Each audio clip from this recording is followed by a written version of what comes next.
ಬಳ್ಳಾರಿ ನಗರದ ಕೌಲ್ ಬಜಾರ್ ಪ್ರದೇಶದ 25ನೇ ವಾರ್ಡ್ ಮಹಾನಗರ ಪಾಲಿಕೆ ಸದಸ್ಯರು ಹಾಗೂ ಎಂಜಿಆರ್ ಸಂಸ್ಥೆಯ ಸಂಸ್ಥಾಪಕರಾದ ಎಂಜಿ ಗೋವಿಂದರಾಜುಲು ಅವರ ನೇತೃತ್ವದಲ್ಲಿ ಸಾರ್ವಜನಿಕರ ರಸ್ತೆ ಸುರಕ್ಷತೆಯನ್ನ ಗಮನದಲ್ಲಿಟ್ಟುಕೊಂಡು ನಗರದ ರೇಡಿಯೋ ಪಾರ್ಕ್ ಪ್ರದೇಶದಲ್ಲಿ ಉಚಿತ ಹೆಲ್ಮೆಟ್ ವಿತರಣೆ ಕಾರ್ಯಕ್ರಮ ಹಮ್ಮಿಕೊಳ್ಳಲಾಯಿತು. ಕಾರ್ಯಕ್ರಮವನ್ನು ಧಾರ್ಮಿಕ ಗುರುಗಳಾದ ಕಲ್ಯಾಣ ಸ್ವಾಮೀಜಿ, ಬಿಷಪ್ ಡಿಸೋಜಾ ಹಾಗೂ ಮಾಜಿ ಸಚಿವ ಬಿ ಶ್ರೀರಾಮುಲು, ಮಾಜಿ ಶಾಸಕ ಸುರೇಶ್ ಬಾಬು ಅವರ ಸಮ್ಮುಖದಲ್ಲಿ ದೀಪ ಬೆಳಗುವ ಮೂಲಕ ಉದ್ಘಾಟಿಸಲಾಯಿತು. ಬಳಿಕ ನೂರಾರು ಸಾರ್ವಜನಿಕರಿಗೆ ಉಚಿತ ಹೆಲ್ಮೆಟ್ಗಳನ್ನು ವಿತರಿಸಿ ರಸ್ತೆ ಸುರಕ್ಷತೆ ಕುರಿತು ಜಾಗೃತಿ ಮೂಡಿಸಲಾಯಿತು. ಈ ಸಂದರ್ಭದಲ್ಲಿ ಮಾತನಾಡಿದ ಎಂಜಿ ಗೋವಿಂದರಾಜು, ಬಳ್ಳಾರಿ ನಗರದಲ್ಲಿ ರಸ್ತೆ ಅಪಘಾತಗಳು ಹೆಚ್ಚುತ್ತಿರುವುದು ಕಳವಳಕಾರಿ ಸಂಗತಿ.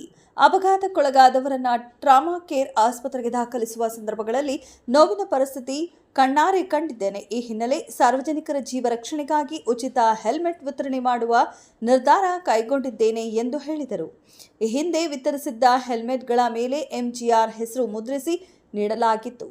ಹಗರಿ ಭಾಗದ ಒಬ್ಬ ವ್ಯಕ್ತಿ ಅಪಘಾತಕ್ಕೊಳಗಾದಾಗ ಅವರು ಧರಿಸಿದ್ದ ಹೆಲ್ಮೆಟ್ನಿಂದ ತಲೆಗೆ ಯಾವುದೇ ಅಪಾಯವಾಗಿರಲಿಲ್ಲ. ನಂತರ ಅವರ ಕುಟುಂಬದವರು ಬಂದು ಕೃತಜ್ಞತೆ ಸಲ್ಲಿಸಿದ್ದರು. ಇದರಿಂದ ಹೆಲ್ಮೆಟ್ನ ಮಹತ್ವ ಇನ್ನಷ್ಟು ಅರಿವಾಯಿತು ಎಂದು ಅವರು ನೆನಪಿಸಿಕೊಂಡರು.